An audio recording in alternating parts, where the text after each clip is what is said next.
sister.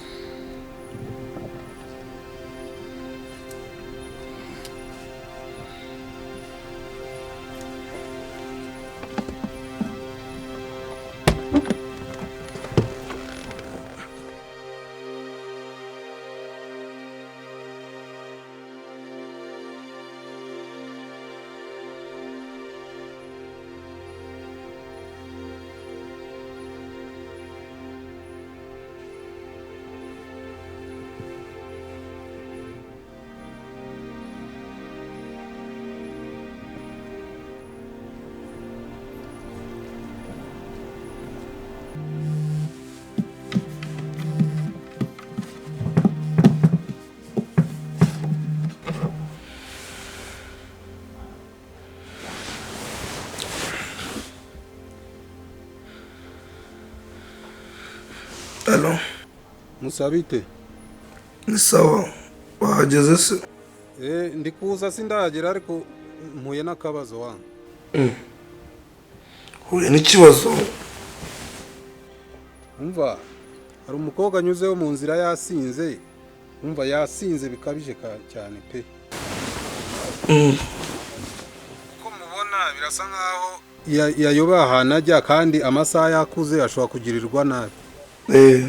Ye rero nanze kumucyaho ndavuga neka muhe lift kuko ndi kugerageza no kumukangura yanze gukanguka kandi yashobora kubuhura n'abagizi ba nabi. Rero nta yindi choice nahisemo kumuza. Aho ngira inama ndumva ntashaka kumusiga ku muhanda ya masaha. Okay. Ariko nanone umuretse akagira ikibazo byaba ari ikintu byaba ari bibi. Wowe muzane n'ubundi umusinze nta kindi kintu abayishakira. Abashaka ahantu ho kuryama muzane bitavagira ikibazo. Sawa ubwo nanjye kuhagera mu kanya. Sawa.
Yani sheri.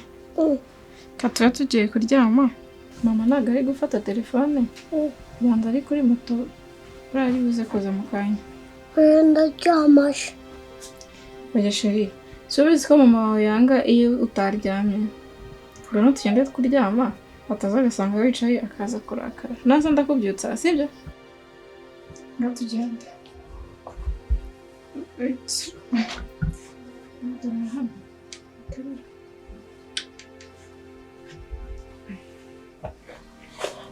Oh, arabyibushye.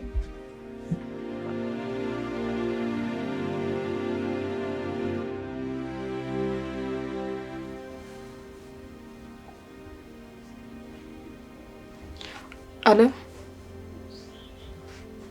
Bite? Ndashaka kukubwira ntabwo ndi butahe ngiye kurara kwa Riya. Niryamire.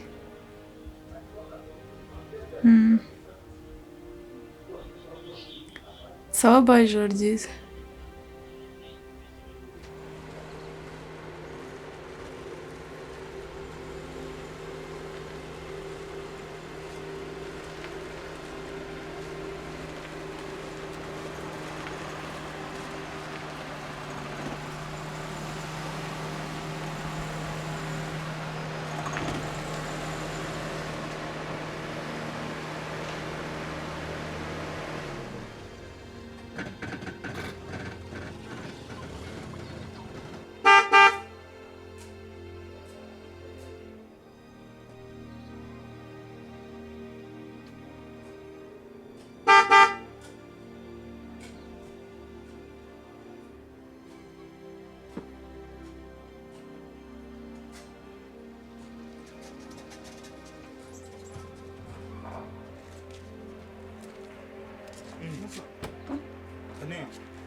nkwereka n'umukobwa yasinze yabaye ibyatsi.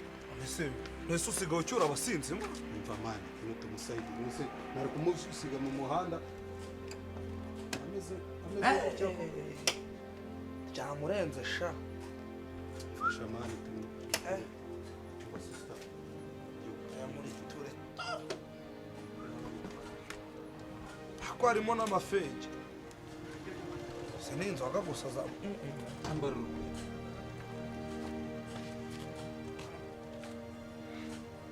Kase muso uri kumarira iki ko? Ewana. Ega uri kumva nawe ukuntu amayo kale kumuntu. Zara uri arukweto rwiwe.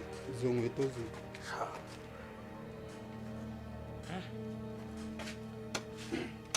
Wagira ngo azimazemo icyuma. Mufata ku kanunga.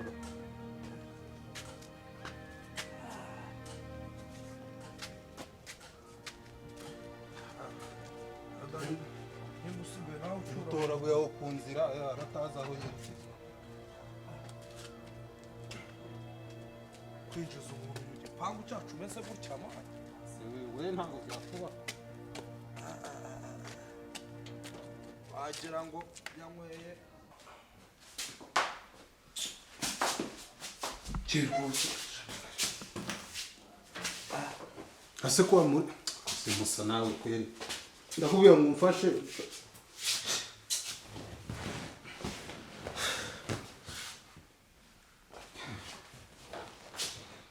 Dani je rwose reka mubwize ukuri. Iyo menya ko ari ikibici cyasinze kimeze gutya simba ntumye umuzana muri uru rugo. Usu n'umuntu. Ase musa hobaye. Nusura umuntu umeze gutya nari kumusiga mu muhanda wenyine. Amprisa ari umukobwa. Dani ibyo tubyihorere sibyo ngiye kunywa inzoga kuva naza kuba hano wari wampona n'icuro nimwe nasinze nabaye gutya izi ziba ari bici zamenyereye umwuga nta ibi bari ibintu asanzwe anyuramo ntago akamuzanya hano mu rugo Musa uyiza nibyo ngibyo none ariko ibaze umukobwa ameze gutya yasinze yapfuye nari kumuta mu muhanda nukuri njyewe iyo menya ko ari uyu nguyu nako njye iyo menya ko ari bici nkingiye ntabwo mba ntumye umuzana hano Ase Musa ko ndumva uri kumuvuga nkaho wagira ngo muraziranye. Kareka ntabwo nziranye nawe. Okay, reka tumufashire ijoro tumwereka ahantu aryama wenda nabyuka mu gitondo agende, sibyo? Ntabwo ngewe nari kureka umuntu umeze gutya w'umukobwa. Se we ntibyakubaho. Ahubwo mfasha ikindi umbabarira unsayidire. Mu gitondo ubyuke kare umutekere utuntu tworoshye nyine agenda ariye. Zanzamuke we. Ko ntago ngende ishobora ko ndi buzinduke. Goye muri mayonnaise. Mvinzu yose isinuka mu isego. Agukasere reka kweza wewe nawe byakuba.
Wewe bite? Wande nyangaje. Please, chichika baby ntago ari nje wakuzanya hano. Tuza ngusobanurire. none wanzanye hano baby tuza ntabwo ari njye wakuzanye hano icara basi musobanurire baby tuza come on tuza musobanurire baby nyine ndabizi waje wasinze pe ntabwo wari umeze neza ku buryo wabyibuka ariko tuza basi musobanurire sibyo aryo ndi witwa gute nitwa gute ushaka kuvuga ko njyewe nzi se ntabwo nzi baby wow come on bro takuzi cyane uko twararyamanye ahubwo se aha ni ko mbona ari heza ni lodge ni hotel ni iki cyane se neza kweli okay baby ibyo uvuze ni ukuri ndabizi uranzi turaziranye pe ariko ndakwinginze reka ngusabe ikintu kimwe ntuneze umujama wanjye namenye ko njye nawe tuziranye sibyo barambwira njyewe ko nibuka mu mutwe wanjye ari kuzamo umuntu ashyira mu modoka ntabwo nibuka after yabyo ngo byagenze ute na kintu na kimwe ndi gutekereza ngo kize okay ibyo uvuze ni ukuri ukuntu wari umeze nyine cyari cyakurenze zari zakwishe pe gusa umujama tubana ni umwana mwiza agira umutima wa kimuntu yagufashe yagucaho nijoro aragufata agushyira mu ikebo ewana zakurenze ariko arakuzana niko kukugeza hano nta wundi ntabwo njye wakuzanye hano gusa baby nongere mbigusabe umbabare ntugire ikintu na kimwe ukora gituma menya ko njye nawe tuziranye ntuneze umujama wanjye cyumva ari cyo kibazo njye mfite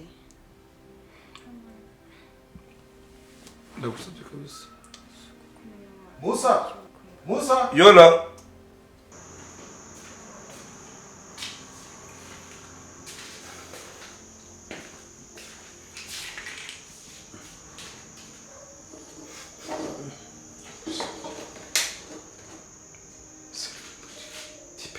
muzima Ase Musa ujye uba muzima ewana mana nje kureba kuri mukobwa yabyutse mwana akubungu watinyuka ugasiga umuntu nkuriya mu nzu na Paul uriya yayitwara none se ujya kuduha ibintu bishiriri uyu usiga wuteretse ku ruhande basi ndagoswe uzi kuri ndabye gato cyane furate yatayijyana ubundi se ari muri sala apa cyane mu buriri ngaho rero tegura uzane twiri ewana reka negure bazanire mwirire aho kundi uriya furate urebyeho nabi yatayijyana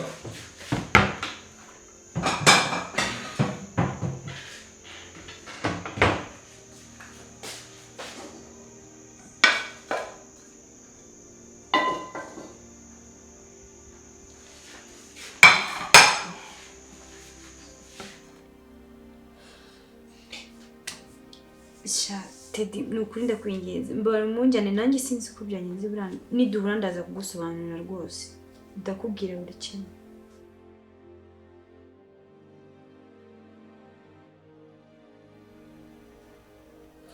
shambabarira nukuri ndabizi ko nakoze amakosa ariko ndagusobanurira mfasha umwana ku ishuri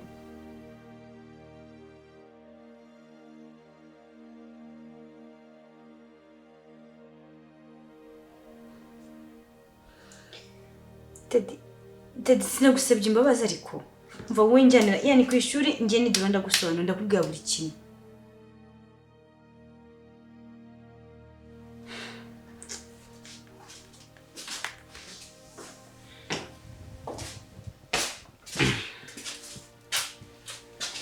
Sister meze ute se meze neza nta kibazo none se wabashije gufata ka douche se nta kibazo ahubwo nibishoboka ndajyana inkweto zanjye nkagenda humure inkweto zawe zirahari narahenze isize hariya hanze nonse sister urashaka kugenda udakarabye baretse bakakwereka ari ka douche ka ugira ngo saba bajya bakora douche nta kintu bitwaye Musa ahantu uri bugese ewana uyu munsi ndahari kabisa nawe nawe ngiye gusimbukira mu mujyi hari umuntu dufitanye iyo gahunda nagira ngo nkubaze numve nimba hari umuntu ndi busige hano adasigara honyine ndahari ndahasigara nonse sister ko nerekeje mu mujyi twaza tukajyana nimba hari icyerekezo bijyamo. nta kibazo. ntago yabyanga. Musi ubwo rero uramwitaho fate ka koshake.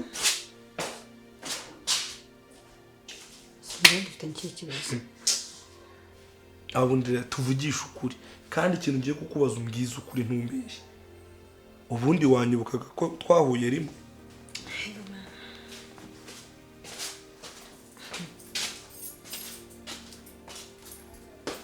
Ubu turasubira musa. Ndaje gato nanjye. Subiza sibyo nkubajije. Ugiye umva maze mbwirira wa musore we. Mu by'ukuri nubwo n'izina ryawe niryibukaga kuri amutipe yakuvuze ntamwibuka. Urakoze cyane. Ngaha rero reka ngusabe ikintu kimwe kandi ukigenderaho uko nkigusabye. Sibyo? Mbabarira guhera uyu munsi. Wibagirwa izina ryanjye uryikuremo wigire nkaho utamenye. Kuko n'ubundi ngiye nawe tujya guhura no gukora biriya. Ntabwo ari ibintu byari buzahoreho nabitewe n'amayoga rwose. Akushawura ikibwa. Urize kukwibuka hari ikintu byanyinjiriza. Okay, komeza agenda baguhe lift ujyane na Dani ugende n'ubundi. Kandi nta musinzi uje woga. Ngeza amahirwe utuririye umureti. Ugaruye ubuyanja. Genda saba baguhe lift.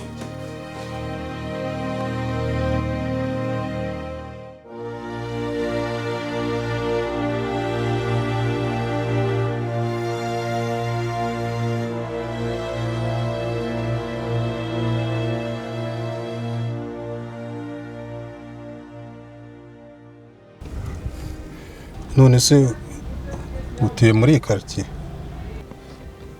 Nona. Ariko ni imbere hariya ntabwo nshatse kukugora ndabizi nafite izindi gahunda. Okay. Sawa ubwo wasohoka ukigendera nta kibazo.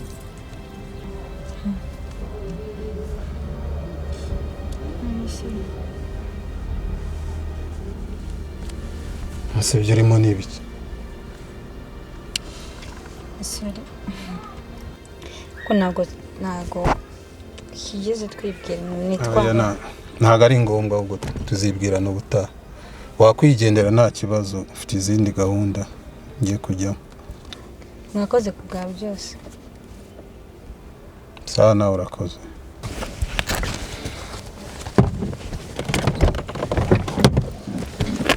Mane bamugisha.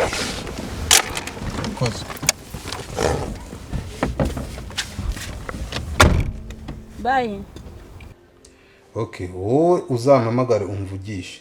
Uzankorera ibyo gusa ibindi bindi. Nta kibazo ndabikora. Gusa ngewe ndumva nakwishimiye we nuramuko uhuye n'ikibazo. Ntuzatinye kumbwira ko ngewe nkunda kugufasha abantu.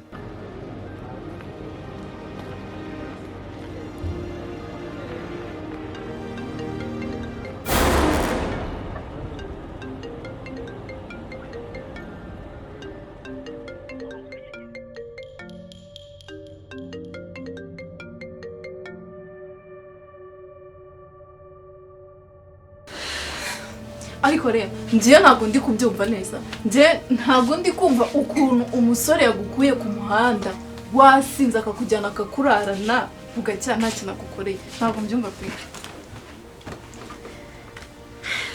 Wagabanyije. Teddy ndakubwiza ukuri. Uretse no kunkoraho nabwo banza atashaka ko mukoraho ahubwo. Gusa mani ngiye nkomeje no kumirwa. Ntabwo nahise ko abasore nk'abari abakibaho. Reya wambabariye ukagabanya ubusinzi. Wagabanyije koko. Reba nk'ubu ngubu iyo haza guhura n'ibisore bibi ibintu biba byagukoreye. Ibyo bireke. Ubuse bankorera iki kibi ntakorewe ubundi. Ngize ukuri Teddy ni iki kibi ntakorewe ku buryo bari kunkorera ikintu kirenze. Samana ntabwo ngenda nahise ndiyumvisha ibintu ndi gucamo. Sinzi ibintu ndi gucamo ngo ni iki. Imana kubera iki koko. Yangana nyine. Ubundi se ubwo uwo musore mwavuganaga iki n'akabo basore? Nta soni wari ufite zo kubareba mu maso. Urashoboye. Ikintu gitangaje se ahubwo. abasore bose twari tuziranye. kagira inkuru. Umwe muri bo uburyo tuziranyemo na nisange ntabwo ndabwizera. Oya ntabwo ndabyiyumvisha. Nese sobanura ntabwo ndi kubyumva. Muziranye hehe? Nawe warakuzi se? Uzi umusore bita Dani? Dani wese, Dani nzi ni Dani wanjye gusa nta muti mu Dani. Ntabwo wibuka umutipe nigeze kuyoberezaho amafaranga nawe yambwiye ko yitwa Dani.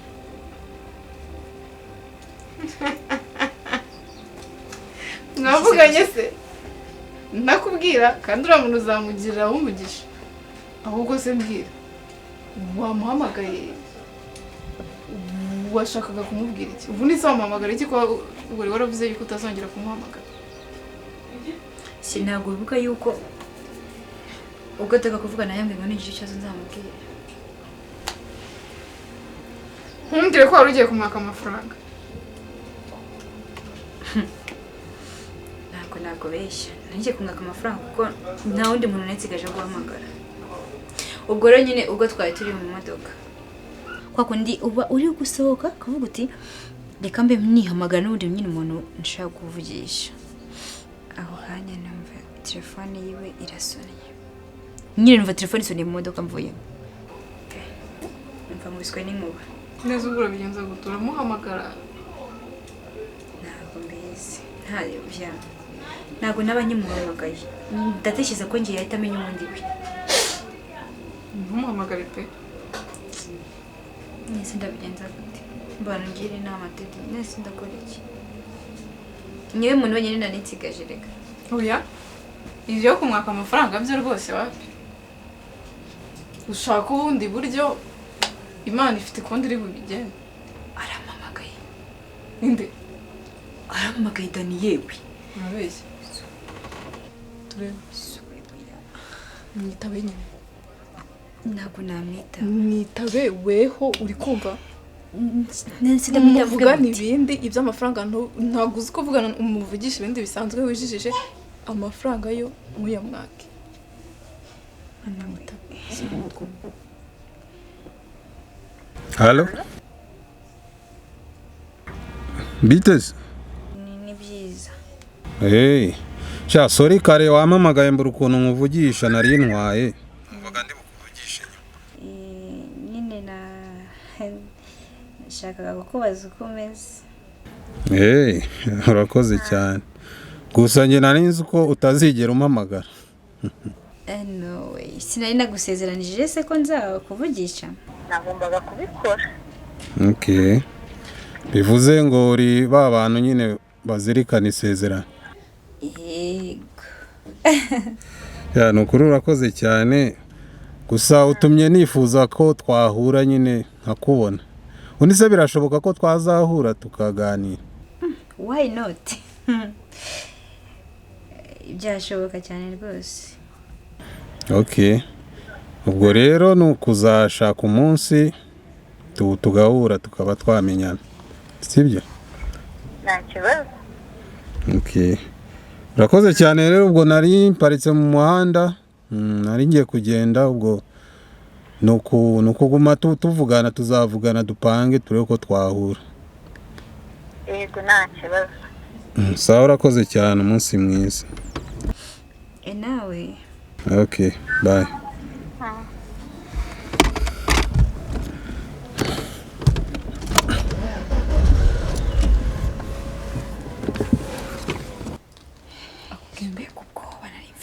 Akubwiye ngo iki?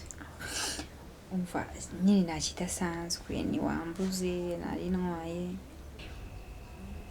Ubundi nyine ngo ashaka ko tubonana. Ubwo uzajya guhura nawe? Oya. Sinshobora. Ibyo ni byawe niyo mpamvu umva sha rero dore naraye mu gasozi ngomba gutaha. Ubwo nyine ninza kugira ikintu mbona nyine uri bubone nkohereje gusa ntacyo mwisheje sibyo? Gusa rero ntukigore Teddy ntukigore rwose. Oya nari bishu turi inshuti reka. bye wibuke unsezerere iyani sibyo Basho ndamusezera.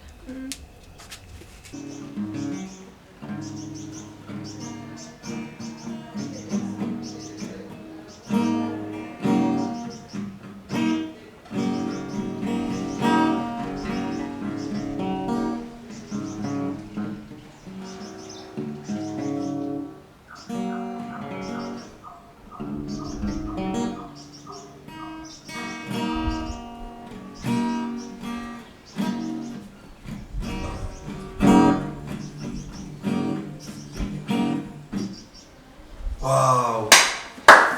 Bro, you are very talented man. Eh? Thank you bro. Dani ufite impano man. Reka nkubwire bro. Nushaka kari akazi ukora ukareka ujye kwibera umuhanzi. Nose ntabwo wacuranga ugakora n'akandi kazi bisanzwe. Ntabwo byakunda. Okay. Birumvikana man. Ntakubeshye.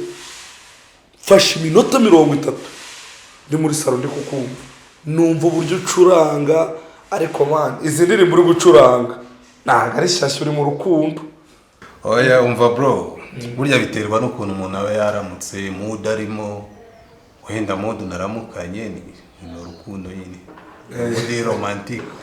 Dani utambwira ko ukomeje gukunda reyo. Riga izina rye ndacyaryibuka.